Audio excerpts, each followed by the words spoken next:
अस्सलाम वालेकुम। अच्छा, आज का जो ये टॉपिक है या डिस्कशन है ये होगा कि सेकेंड ईयर एमबीबीएस के एग्ज़ाम्स 20 दिन अगर रहते हों तो कैसे पढ़ना है। 20 दिन इस टॉपिक के अंदर लिखा है मैंने, लेकिन आप लोग ये समझ लें कि कोई भी स्टूडेंट सेकेंड ईयर एमबीबीएस में है जिनके पेपर 20 से 30 डेज़ यानी 20 दिन से एक महीने के अंदर होने हैं, तो वो किस तरह जो है अपनी एग्ज़ाम की प्रिपरेशन कर सकते हैं। आप सबको पता होगा कि अगर मैं पाकिस्तान के मेडिकल कॉलेजेस की बात करूं तो वहाँ पर जो कोर्स है वो डिफरेंट है as compare to India, Bangladesh या फिर किसी और जगह की अलग अलग है। तो क्योंकि पाकिस्तान में हमारे पास जो सब्जेक्ट्स हैं, एनाटॉमी है, ठीक है, यानी ग्रॉस एनाटॉमी की बात कर रहा हूँ। ग्रॉस एनाटॉमी है, न्यूरो एनाटॉमी है,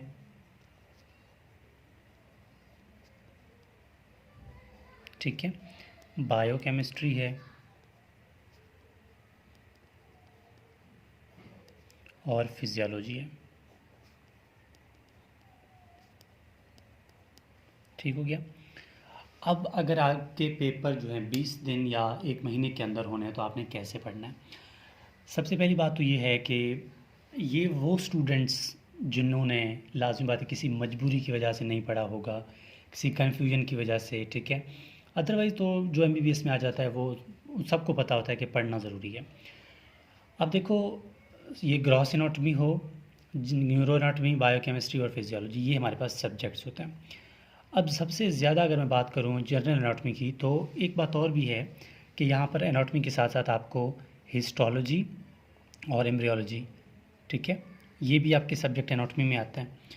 तो अभी आप लोग जिस वे से पढ़ेंगे, अब हर किसी को पता खुद होता है कि उनको फिजियोलॉजी आता है, बायोकेमिस्ट्री या न्यूरो या फिर ग्रॉस एनाटॉमी। जो भी आपको आता होगा ना, अगर मैं एग्जांपल ले लूँ कि कोई कहता है मुझे एनाटॉमी अच्छी तरह आ जाता है, ठीक है, कि एनाटॉमी मेरे लिए आसान है, तो सबसे पहले आपने उसी सब्जेक्ट को पढ़ना है जो आपको आता है, ठीक है। जो आपको आता है उस सबसे पहले आपने उसने पढ़ना है। जो आपको नहीं आता वो सबसे लास्ट पढ़ना है आपने। एग्जांपल मैं बात करूं कि मुझे बायोकेमिस्ट्री नहीं आता इतना, ठीक है, तो आपने बायोकेमिस्ट्री को फर्स्ट नहीं उठाना, आपने सबसे पहले एनाटॉमी उठाना है। अब वजह क्या है इसकी?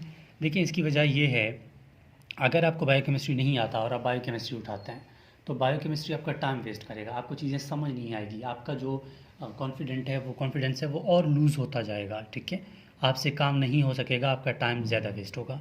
अगर आपको एनाटॉमी पता है, एनाटॉमी आपको आता है, आपको पसंद है, तो आपके कम वक्त में बहुत सारे टॉपिक्स जो है ना वो कवर हो जाएंगे।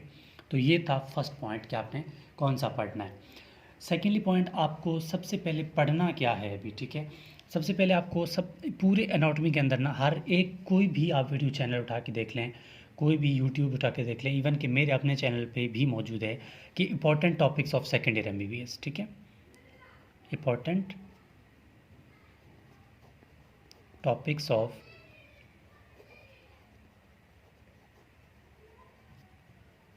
सेकेंड ईयर एमबीबीएस, ठीक है। सबसे पहले तो इस पॉइंट को देख लें, जो भी इंपॉर्टेंट टॉपिक्स होंगे आपने उस कलेक्शन को निकालना है, ठीक है, उस कलेक्शन को आपने निकाल लिया। सेकंड पॉइंट पे आप आएंगे, आप उठाएंगे अपने यूनिवर्सिटी के पास्ट पेपर्स को। अब ये पास्ट पेपर्स आपको क्वेश्चंस के बारे में बता देंगे कि आपको किस तरह पढ़ना चाहिए, ठीक है, कौन कौन से क्वेश्चंस आए हुए हैं, ठीक है, आपको वहीं सपोर्ट करेगा। उसके बाद थर्ड पॉइंट आ जाता है, आप पास्ट पेपर्स के बाद आप अपने क्लास टेस्ट, जो आपके क्लास में टेस्ट हुए ना, जिसे हम स्टेजेस कहते हैं, ठीक है, क्लास टेस्ट, वो क्वेश्चन पेपर भी लाजमी उठा के आपने उसको सॉल्व करना है, ठीक है, क्वेश्चन वहीं से भी रिपीट हो सकता है। इसके अलावा आप आएंगे, आप ये चीज़ें आपने कर ली तो आप यही समझ लें कि आपने यहाँ पर 70% काम कर लिया। 70% इसलिए कि जिसने भी इंपॉर्टेंट टॉपिक्स अपलोड किए तो लाजमी बात है वही इंपॉर्टेंट है ना। अगर वो 80 हैं, 70 हैं या 50 क्वेश्चंस हैं, आप उन सबको कर लेंगे, ठीक हो गया, आपको झंझट में जाने की ज़रूरत ही नहीं है। ऊपर से आप पास पेपर्स उठा लेंगे, ठीक है, तो ये भी कवर हो जाएगा। आपका क्लास टेस्ट उठा देंगे तो कहीं ना कहीं से आपका 70% हो जाएगा। अब बचता है 30%। 30% में पूरे साल में आपने कहीं ना कहीं कुछ तो पढ़ा होगा, ठीक है।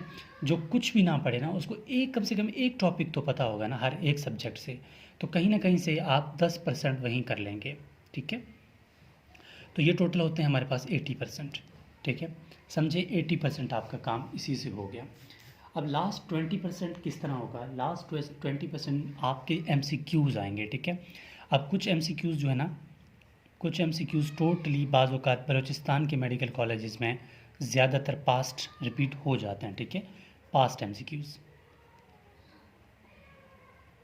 पास्ट MCQs रिपीट हो जाते हैं। अब सवाल ये पैदा होता है कि पास्ट MCQs हमें मिलेंगे कहाँ से? देखिए, पास्ट MCQs के लिए भी मैंने अपना एक बुक जो है वो कंपाइल किया है, ठीक है। वो कोयटा में भी अवेलेबल है, ठीक है।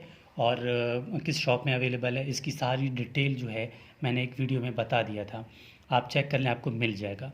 और ये मैं फिर भी बता देता हूँ कि कोयटा में फातिमा जिना रोड, ठीक है, खान फोटो स्टेट पर अवेलेबल है। उसमें आपके सारे पास्ट MCQs भी मौजूद हैं, और उसमें वाइवा क्वेश्चन भी मौजूद हैं, उसमें थ्योरी पे क्वेश्चंस भी मौजूद हैं, उसमें आपके viva question, theory question, past MCQs, past university question, हर चीज़ वहाँ पर प्रेजेंट है।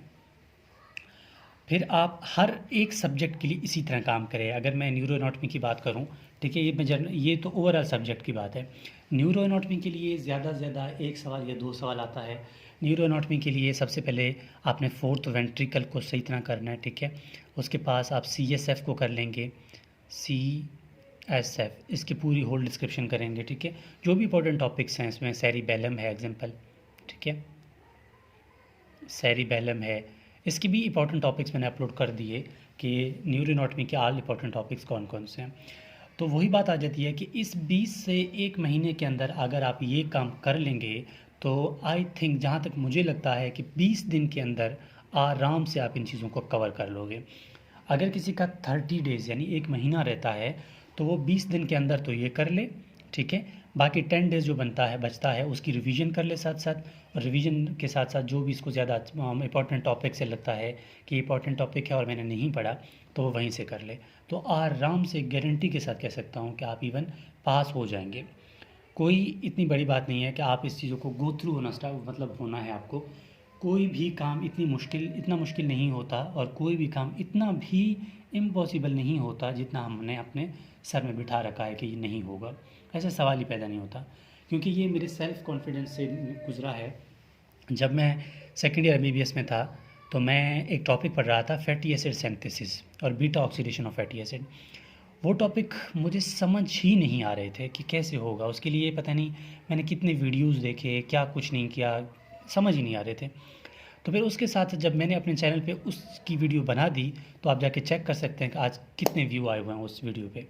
कहने का मतलब सिर्फ इतना है कि पहले मुझे लगता था कि नहीं होगा, लेकिन मैंने उस पर काम करना स्टार्ट किया, खुश से पढ़ना स्टार्ट किया, तो आज मैंने ख़ुद उसकी वीडियो बना दी। तो कहने का मतलब वो वही है कि आप लोग कर सकते हैं और आपके लिए होगा। अब एनाटॉमी की बात मैंने यहाँ पर ज़्यादा कर ली क्योंकि एनाटॉमी थोड़ा मुश्किल है, और एम्ब्रियो और हिस्टो और न्यूरो एनाटॉमी इसके ज़्यादा से ज़्यादा एक क्वेश्चन आता है, ग्रॉस के ज़्यादा आता है। तो ग्रॉस सेकेंड ईयर MBBS में आसान भी है, और न्यूरो थोड़ा मुश्किल है। अब बाकी एम्ब्रियो थोड़ा तंग करेगा आपको, हिस्टो भी इतना मुश्किल नहीं है। बायोकेमिस्ट्री में ऑल मेटाबॉलिज्म है, सारे टॉपिक्स मेरे चैनल पे अपलोड हैं, आप वहाँ से देख सकते हैं, ठीक है। फिजियोलॉजी में ट्रैक वगैरह देख लें, ट्रैक्स कौन से हैं, सेरिबेलम क्या है, ठीक है, मिड ब्रेन क्या है, बेसल गैंग्लिया क्या होते हैं, वो ही देख लें। तो इतना काम टेंशन वाली बात नहीं होगी। पास्ट पेपर ज़्यादा याद रख लें, पास्ट पेपर के साथ साथ अपने क्वेश्चन पेपर्स और वो इंपॉर्टेंट क्वेश्चंस, इवन ये आप कर लेंगे तो इवन आप पास हो जाएंगे। वही कि मैं डिस्क्रिप्शन पे भी लिख दे दूँगा, यहाँ पर मैं अपना व्हाट्सएप कॉन्टैक्ट शेयर कर रहा हूँ। तो किसी भी टॉपिक के लिए आप लोगों को कोई प्रॉब्लम आ रही हो तो आप लोग मुझसे बाय व्हाट्सएप टेक्स्ट कर सकते हैं कि हमें ये टॉपिक समझ नहीं आ रहा, या फिर किस तरह पढ़ना चाहिए या किस टॉपिक के लिए पढ़ना चाहिए, तो आप लोग बाय व्हाट्सएप जो है वो मुझे टेक्स्ट कर सकते हैं। बहुत सर्दी है, ठीक है, इस टाइम तो शायद लिखने में भी राइटिंग की समझ नहीं आ रही होगी, तो कोशिश करें समझ लें पॉइंट को, और इस जो पैटर्न बताया इसको फॉलो कर लें, कम से कम आप जो है वो पास हो जाएंगे।